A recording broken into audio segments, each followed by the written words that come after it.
Close your eyes for a moment. Now imagine waking up one morning and realizing that everyone you love, everyone you trust, suddenly believes you're a monster.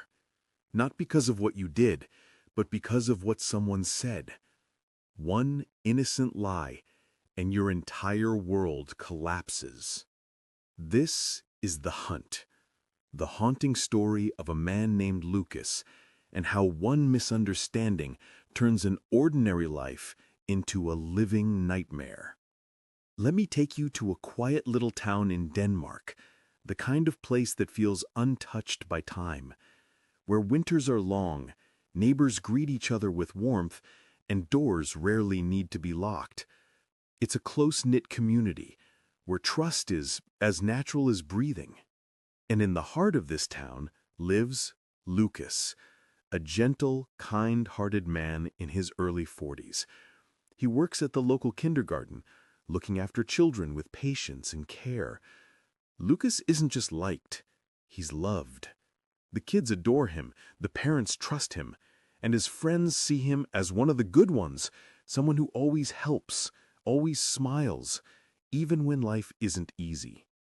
Because, truth be told, Lucas carries a quiet sadness. He's divorced, living alone, and his teenage son Marcus stays with his mother far away. He misses him deeply, but he finds peace in small moments, at work, with friends, during hunting trips in the woods. One of his closest friends is Theo, a big-hearted man full of laughter. And Theo's little daughter, Clara, goes to the same kindergarten where Lucas works.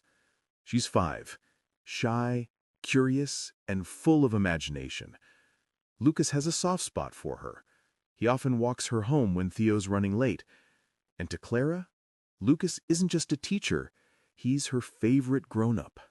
One chilly autumn afternoon, as they walk home together, Clara slips her tiny hand into Lucas's. "You're my favorite grown-up," she whispers. Lucas chuckles, ruffling her hair. "Well, I'm your favorite kid," he says.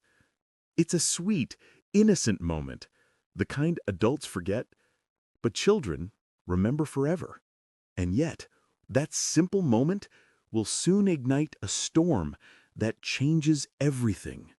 You see, Clara's home life isn't perfect. Her parents love her, but arguments echo through the house more often than laughter.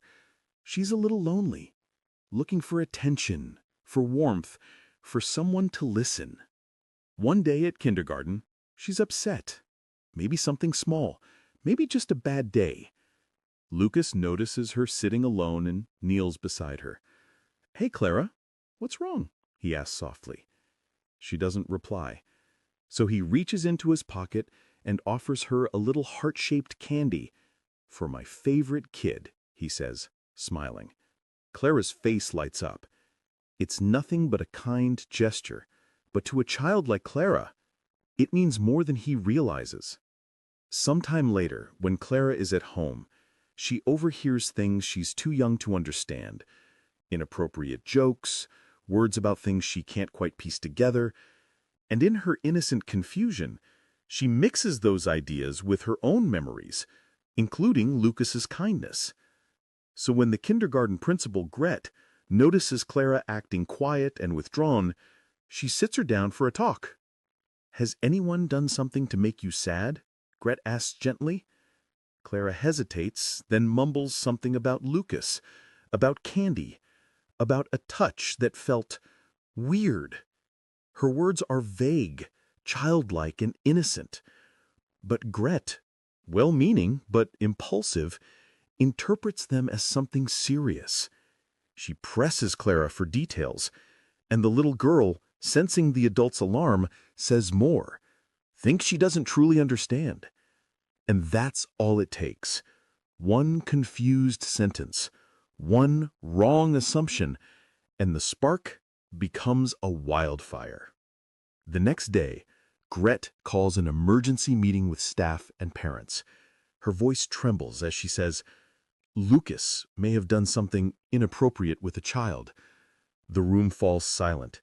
Shock, denial, fear. It can't be Lucas, can it? But the seed of doubt is planted, and once it's there, it grows fast. Gret suspends Lucas from work for safety reasons. When Lucas asks why, she avoids eye contact. "Concerns have been raised," she says. Lucas is confused. What concerns? What did I do? No one answers. He walks home that night in disbelief, unaware that his entire reputation is already collapsing. By the next morning, the whispers have spread across town. Parents pulled their kids from the kindergarten. Old friends turn their backs. At the grocery store, people stare, whisper, and walk away. The man who once helped everyone is now treated like a criminal. Lucas tries to explain, but no one listens. Even Theo, his best friend, starts to doubt him. "Lucas," Theo says, trembling, "Clara wouldn't lie." Lucas looks at him, hurt. "Theo, I love that girl. You know I'd never hurt her."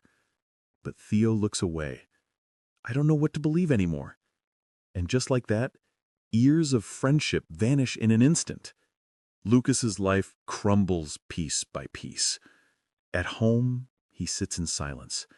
His son Marcus arrives for a visit, excited to see his dad, but quickly senses something's wrong. "Why is everyone acting weird?" he asks. Lucas hesitates. "Someone said I did something bad, Marcus. Something I didn't do." Marcus's eyes widen. "What did you do?" "Nothing," Lucas says firmly. "But people believe it anyway." Marcus clenches his fists. "Then we'll fight this, together." Meanwhile, the town turns cruel. At a community meeting, angry parents demand Lucas be banned. Gret fuels their fear, adding details that never existed. And when the rumors can't destroy Lucas fast enough, hatred takes over. One night, a brick smashes through his window. Glass scatters across the floor. Lucas stands there in the dark, heart pounding, hands shaking. He's never felt so alone. Even his hunting group, the men he's known for decades, turn their backs.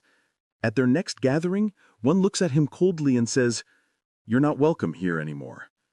Lucas nods, silently, and walks away into the snow. But truth has a way of fighting back. Marcus refuses to give up. He finds Clara and speaks gently to her. "Clara, did my dad really hurt you?" he asks softly. Clara looks confused. "I don't remember. I was mad that day. Maybe I said something wrong." Her words are small, but they change everything. Theo overhears. His heart sinks. He realizes the truth. His daughter's words were never lies, just childish confusion, twisted by fear. He visits Lucas, tears in his eyes. "Lucas, I'm sorry. I should have trusted you." Lucas looks at him, exhausted, broken, but still kind. "It's okay, Theo. I get it. You were scared." They hug, two friends who lost everything and somehow still found each other again. Eventually, a child psychologist confirms what Lucas knew all along. Clara was confused, and the adults around her made things worse. Slowly, the town begins to see the truth. But the damage can't be undone. Some people apologize, others stay silent, ashamed, and some people still look at Lucas with suspicion, too afraid to admit they were wrong. At Christmas, Lucas attends the town party. He walks in quietly, head high, heart heavy. Some people smile and welcome him back. Others avoid his eyes. But Lucas stands tall, not because he's fully healed, but because he's still standing. He survived the hunt. Not the one in the forest, but the one inside human hearts. Later that night, he steps outside with Marcus. Snow falls softly over the quiet town. Lucas looks into the lights glowing in the windows, the same windows that once hid whispers about him. "Life goes on," he says quietly. Marcus nods. But then, A single gunshot echoes through the distance. Sharp, cold, final. They both freeze. Lucas looks into the darkness, his face unreadable. The hunt may never truly end. So tell me, what do you think? Can one small lie really destroy a person's life? And if you were Lucas, could you keep your faith in people after they destroyed yours? Let me know your thoughts in the comments. If this story moved you, share it. Because truth matters. And sometimes hearing a story like this reminds us just how fragile trust can be. Until next time, stay curious and stay true.